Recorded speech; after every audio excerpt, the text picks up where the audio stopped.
Social media पर channel Mahalakshmi की ओर से 14 का दिन पावा दिन सादर जजत करते हैं आज की शुरुआत कुछ खास बात के साथ। हमारी माननीय लोकसभा हो और उसमें सरासर सफेद झूठ बोला जाए, हो नहीं सकता। चुनावी सभा और गरिमा में सर्वोच्च सदन, जमीन आसमान का अंतर है। पर जैनों के साथ कुछ ऐसा, हाँ, हमें और राजनीति के पड़पंच में नहीं पड़ते, जैनों के बारे में बात करते हैं कि एक सांसद, बागपत के सांसद डॉक्टर राजकुमार सांगवान जी लोकसभा के अंदर आरएलडी के हैं।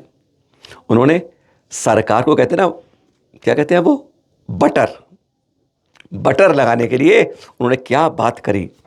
कहते हैं पूरा समाज आज ये देखकर हैरान है कि सर्वोच्च सदन में इस तरह से झूठ बोलने पर भी जैसे हमें गर्व और अभिमान है। क्या संभव है कि कोई सदन में झूठ बोल जाए, बिना बात के झूठ बोल जाए, अपनी वाहवाही लूटने के लिए, तालियां बजवाने के लिए? और ये ध्यान रखिएगा, कोई झूठ वहां बोला गया, एक फैक्ट इतिहास दर्ज हो जाता है कि यह बात हुई और यह प्रमाणित हो गई क्योंकि इसकी बात में संसद में इस बात को कहा गया है। बहुत बड़ा फैक्ट बनता है। और सरासर झूठ को जब फैक्ट बन जाए तो लगता है कि कहीं जैनों पर तमाचा मारा गया है। हां, बात हुई थी बड़ौद के 28 जनवरी के हादसे की। क्या कहा उन्होंने? 10 मारे गए, मर गए बेचारे।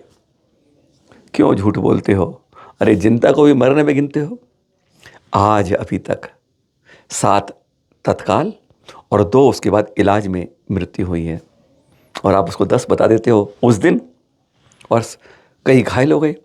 सरकार द्वारा सहयोग की घोषणा कर दी गई है, इलाज देखा जा रहा है।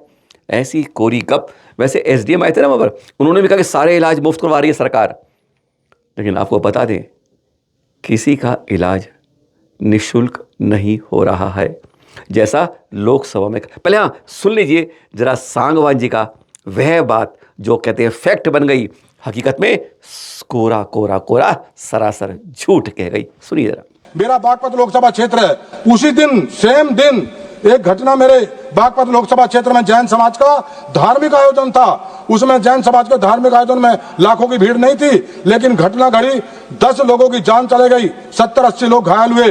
प्रदेश की सरकार ने तत्काल उसका संज्ञान लिया। जो घायल लोग थे उनका बड़े अस्पतालों में, दिल्ली में, नोएडा में, गाजियाबाद में, मेरठ में उपचार कराया, क्योंकि बागपत जनपद में कोई बड़ा अस्पताल नहीं था। और सरकार उसके प्रति गंभीर थी। जिनकी जान चली गई उन परिवारों के प्रति संवेदनाएं व्यक्त की और सरकार ने उनकी आर्थिक मदद करने का भी घोषणा की। सरकार उसके प्रति गंभीर थी। जिनकी जान चली गई उन परिवारों के प्रति संवेदनाएं व्यक्त की और सरकार ने उनकी आर्थिक मदद करने का भी घोषणा की। सरकार उसके प्रति गंभीर थी। जिनकी जान चली गई उन परिवारों के प्रति संवेदनाएं व्यक्त की और सरकार ने उनकी आर्थिक मदद करने का भी घोषणा की। सरकार उसके प्रति गंभीर थी। जिनकी जान चली गई उन परिवारों के प्रति संवेदनाएं व्यक्त की और सरकार ने उनकी आर्थिक मदद करने का भी घोषणा की। किसी का इलाज मुफ्त नहीं हो रहा है, किसी को सांत्वना देने कोई नहीं आया। देख रहे हैं दिल्ली अस्पताल में आज भी जिंदगी मौत के बीच में जूझ रही है रेखा जैन। जी हाँ, राजकुमार जैन अखबार वालों की पत्नी। आज भी डॉक्टर कहते हैं हालत चिंताजनक है और यह इन पर कोई सहयोग, कोई आश्वासन, कोई मिलने अभी तक नहीं आया है। एक और दिखाते हैं, यह है अतुल जैन जी। अभी मैक्स ऑफिस छुट्टी होकर पहुंचे यहाँ पर, बस जैसे ही पहुंचे हमने बात करी इनसे। 30,000 रुपये बड़ौत में खर्च कर चुके थे, 13.5 लाख हमारे पड़ोस में पटपड़गंज में मैक्स हॉस्पिटल में देकर आए। पैर की हड्डी टूट चुकी है, 2 महीने का प्लास्टर लगाए, उसके बाद 2 महीने और रहेंगे, यानी 4 महीने बिस्तर पर रहेंगे। और इनकी पत्नी, उनके कूल्हे की हड्डियां टूट गई हैं, 4 महीने बिस्तर रहेंगी यूं ही की यूं ही, और फिर 2 महीने बाद बिस्तर से उठ पाएंगी। हालत ये है। इनको कितना अनुवाद मिला है? अरे मिलने कोई आज तक नहीं आया है, सांत्वना देने तक नहीं आया, ना सरकार से न समाज से। हमारी बात पे विश्वास नहीं। जब हमने इनसे बात करी तो सुन लीजिए कितना सहयोग मिला है, कितने आश्वासन मिले हैं, कितनी सांत्वना मिली है। सब बड़ा बड़ा जीरो। सुनिए जरा। आप भी उस दिन हादसे में जो 28 जनवरी को हुआ था अपना बड़ौत में, उसमें हाँ जी, आपको हाँ भी, जी। आपकी भाभी यानी पत्नी जी को भी चोट लगी, दोनों की बहुत गंभीर चोटें लगी। आपका पहला इलाज वहां हुआ बड़ौत में, फिर आप मैक्स में आ गए पटपड़गंज दिल्ली के अंदर। आपके हाँ अभी जी। तक कितनी सहयोग जैन समाज ने किया है और उतना सरकार द्वारा किया गया अभी तक, आज अभी जी तक, और खर्च कितना हुआ है? सरकार से भी कोई सहयोग नहीं आया है जी, और ना ही जैन समाज से अभी मतलब कोई सहयोग मेरे पास आया है जी। हो सकता है दुकान पे पापा या भैया के पास कोई आया हो, मैं इसलिए नहीं कह सकता क्योंकि मैं तो देखो बिस्तर पे था जी। हाँ, मतलब आपके या पास नहीं तो कोई पापा कोई या देखने आए समाज मेरे से, पास नहीं सरकार है, से? मतलब नहीं जी, अभी तक देखने कोई नहीं आया, मतलब देखने समाज भी की कोई नहीं तरफ से आया है? मेरे को नहीं जी, अभी देखने कोई नहीं आया जी। दूसरा, आपसे कितना खर्च हुआ है आपका इसके अंदर अभी तक? इसमें जी खर्चा जो एक्चुअल खर्चा है जी वो देखो पापा और भैया ही बता सकते हैं जी, मानोगे नहीं। लगभग कितना मेरे को वैसे? इतनी इतना वैसे हमारा जो वहाँ पे बिल बना 13.5 के लगभग का बिल बना था, मैक्स में 13 का। हाँ। और 25-30 हजार रुपए हमारे यहाँ पे आनंद में लग गए थे, जाती तुरंत आनंद हॉस्पिटल में। बस 13.5 वहाँ, 30 यहाँ लग गए आपके तब तक। हाँ जी, और हाँ जी, हाँ जी। आपको देखने भी कोई नहीं आया, ना समाज से आया ना कोई वहां से आया है सरकार से, नहीं जी, एटीएम नहीं जी, एसडीएम? मेरे को देखने कोई नहीं आया क्योंकि देखने जो आएगा मेरे को पता रहेगा ना जी कौन कौन आया जी। हाँ, और ना कोई हाँ, देखने ना को तो कोई सहायता की क्योंकि आपके सांसद हैं सांगवान जी, उन्होंने लोकसभा में कहा है कि आर्थिक सहायता की घोषणा भी कर दी हमने और सब कुछ इलाज सही करवा रहे हैं, हमारे सरकार करवा रही है। तो सच्चाई कोई है या नहीं है? नहीं जी, सरकार से कोई राहत नहीं मिली अब तक किसी को आएगी जी। आज तक, अभी तक, मतलब आज जो रविवार हो गया है, मतलब कि सरकार से 9 फरवरी है, आज तक कोई सहायता नहीं मिली है। नहीं जी, सरकार से किसी प्रकार की कोई सहायता नहीं मिली अब तक। और समाज ने भी कोई भी सहायता आपको नहीं दी और ना आपको देखने कोई आया है? समाज से जी देखने तो कोई नहीं आया सहायता के लिए, मैं कह सकता हूँ उन्होंने पूछा या नहीं पूछा, वो पूछा होगा पापा से या भैया से पूछा होगा दुकान पे। सुना आपने क्या कहा? भाई मेरे पास तो कोई नहीं है, हो सकता है बड़े भैया पिताजी पाया हो। तो हमने तुरंत बात करी, अतुल जो उनके बड़े भाई हैं उनसे बात की, इनके अतुल भाई के बड़े भैया अरुण जी के दुकान पर थे, उनसे बात की। उन्होंने कितनी सहायता की बताई बातें, जरा सुन लीजिए आप 40 सेकंड में। मेरी अतुल भैया से बात हो रही थी अभी कि भैया आपको सरकार से कितना सहयोग मिला है अभी तक, या समाज ने कितना सहयोग दिया है? कोई कई जगह से घोषणा है कि कहीं ने सहयोग दिया भी है, तो मतलब आप तक कितना सहयोग पहुंचा है अभी तक? क्योंकि उन्होंने 13.5 लाख तो वहाँ खर्च कर दिए मेरे ख्याल से, मैक्स के अंदर 30,000 यहाँ भी खर्च हुए थे। तो अब तक आपके पास सहयोग राशि कितनी सहयोग मिल पाया आपको समाज से या सरकार से? मैं तो कुछ भी नहीं मिला जी।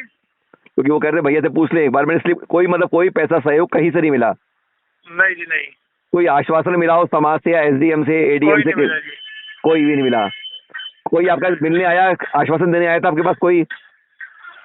और मिलने कोई नहीं था, रिश्तेदार को छोड़ के बाकी तो कोई आया नहीं जी। मतलब रिश्तेदार की छोड़ के बाकी कोई नहीं आया? क्योंकि आपके लोकसभा में जो हमारे सांसद सांगवान जी उन्होंने घोषणा करी, भाई घोषणा कर दी सरकार ने, आपको मुआवजा दे रहे हैं, सहयोग कर रहे हैं, सब कुछ कर रहे हैं। तो वो नहीं सांसद तो घोषणा कहाँ सरकार कौन से मुआवजा हुई जी? मतलब हमें कोई सहयोग किसी से नहीं आया अभी तक? नहीं जी। हाँ, यही मान स्तंभ है जिसपे से अब कल की बात दिखा रहे हैं दृश्य, जो खंडित प्रतिमा है उसे क्रेन से उतारा गया और फिर पूजा से यहाँ पर विनायक यज्ञ की पुजारियों द्वारा प्रतिष्ठा की गई। उम्मीद है 24 तारीख को विधिवत पंचकर्म के बाद यहाँ पर प्रतिमा की प्रतिष्ठा हो जाएगी जो खंडित हुई थी, उसके बारे में बात कर रहे हैं। ये दृश्य है बड़ौद के उस 65 फुट ऊंचे महान स्तंभ से जहाँ पर जैन इतिहास का सबसे बड़ा हादसा हुआ था। अनुदान कोई नहीं मिला। आवाज़ इसलिए उठा रहे हैं बार बार कि ध्यान रहे, अगर एक बार भी हम आवाज़ नहीं उठा पाए तो ध्यान रखिए, दूध में पड़ी मक्खी की तरह जैन समाज को बाहर निकालने में कोई कसर नहीं बचेगी। इतिहास बन जाएगा और संसद के इतिहास में सहयोग दिया गया था आश्वासन रिकॉर्ड में दर्ज हो जाएगा। और हाँ, बड़े गांव से बात करें, त्रिलोक तीर्थ जिसकी पहचान अब पूरी दुनिया, हाँ वहीं पर टोल प्लाजा था, 2021-22 में पास हुआ था, बन भी गया था, लेकिन तब से पत्थर रख के उसे रोक दिया था। 6 तारीख को सांगवान जी यहाँ के विधायक थे, मिले थे गडकरी से और कहा, उन्होंने गडकरी जी खास बात है, उन्होंने तत्काल आदेश दिया खोल दीजिए। 7 तारीख को हाइड्रा मशीन से पत्थर हटाए गए और विधिवत पूजा से खोल दिया गया। रविवार को चरण मालसी से गुजरी थी तब यह जानकारी मिली थी कि शनिवार को विधिवत विधिवत नहीं खोला गया है, खोल दिया गया है। वहाँ पर आपको एक्सरे जांच से होती है उनकी, ऐसी कोई मशीन स्कैनर अभी लगा ही नहीं है कि स्कैन करे आपके उसको फास्टैग को और कर सके। अभी वहाँ पर कर्मचारी मोबाइल लेकर उस ऐप से आपके नंबर कर रहे हैं।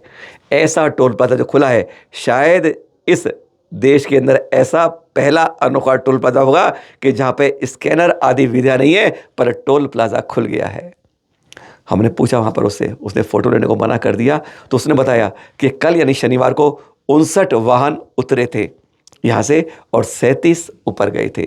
यानी अब यहाँ पर लोगों को भी जानकारी नहीं है, जानकारी दे रहे हैं। अब यात्री को यहाँ पर बड़े गांव पहुँचने के लिए त्रिलोक के लिए सुविधा हो गई है, इसका सदुपयोग कर सकते हैं। हाँ, अभी स्कैनर वाले नहीं है, मोबाइल लेके वो खड़ा होगा, आपका मोबाइल से फास्टैग स्कैन कर रहा होगा। जाते जाते आपको एक बात कहते हैं, बहुत अच्छी बात। गुजरात के गृह मंत्री हर्ष संघवी जी, जैन भाई, एक कार्यक्रम में कह रहे हैं, वह साफ कह रहे हैं कि दीवार के अंदर, मंदिरों के अंदर, उपासना के अंदर, अपने स्थानों के अंदर कहीं रहिए आप, अपने अपने भावों से, अपने अपने रूप में, अपने अपने पंथ के अनुसार पूजा करिए, पाठ करिए, बोलिए, कुछ भी करिए, करते रहिए। पर जब दीवार के बाहर जाए तो ध्यान रहे केवल जैन कहलाए। अगर यह बात उनकी जो है, उन्होंने किस कारण से कही होगी आप सोच सकते हैं। क्योंकि एक आदमी चाहकर भी जब बैठा होता है, कुछ करना चाहे नहीं कर पाता है, क्योंकि हम सब बटे बटे पटे हुए हैं।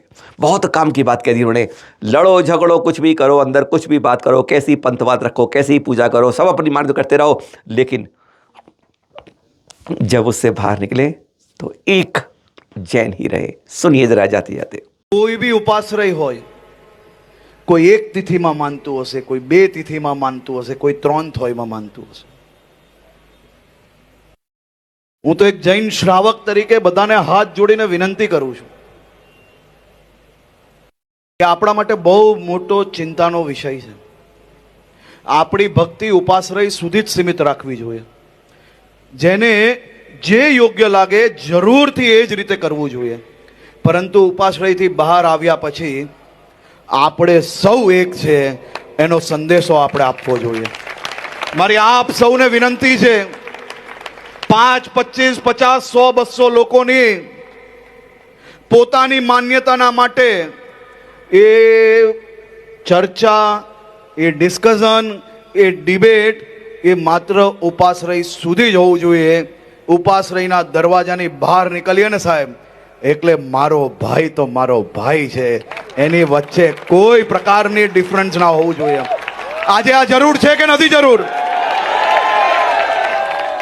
મારે આજે સમાજનો અવાજ એટલે જોઈએ છે કે જે નિર્ણાયક લોકો છે એના સુધી આ અવાજ પહોંચવો જોઈએ। આપણે બધાએ એક રહેવાની જરૂર છે કે નથી? આ પ્રકારની કોઈ બી વાદ વિવાદ આપણા સમાજમાં ચલાવી લેવાય? આપણે બધા એક છે કે નહીં? બધા આ જીવન એક રહેશો કે નહીં?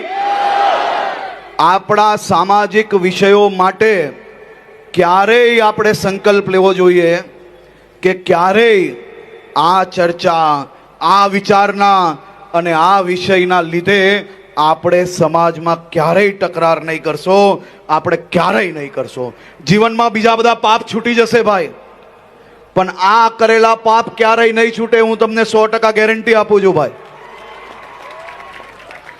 ઘણા લોકોને મારી વાત નહીં ગમશે, પરંતુ મારી તો એક ઈચ્છા છે, સૌ વડીલોને બી ઈચ્છા કહું છું, બે હાથ જોડીને વિનંતી કરું છું, એક એક વ્યક્તિ 5-5 ઉપાશ્રય ચલાવવાની જરૂર નથી। બહુ યુવાનો છે, નાનું નાનું કામ બધાને આપો, એક વ્યક્તિ એક ઉપાશ્રય। હવે તો નેતાઓને બી એકમાં બે જવાબદારી નથી આપતા ભાઈઓ, એક વ્યક્તિ એક જવાબદારી, અને બધા જ લોકો સમાજની સારી સેવા કરી શકે એ દિશામાં આગળ વધવાનું છે।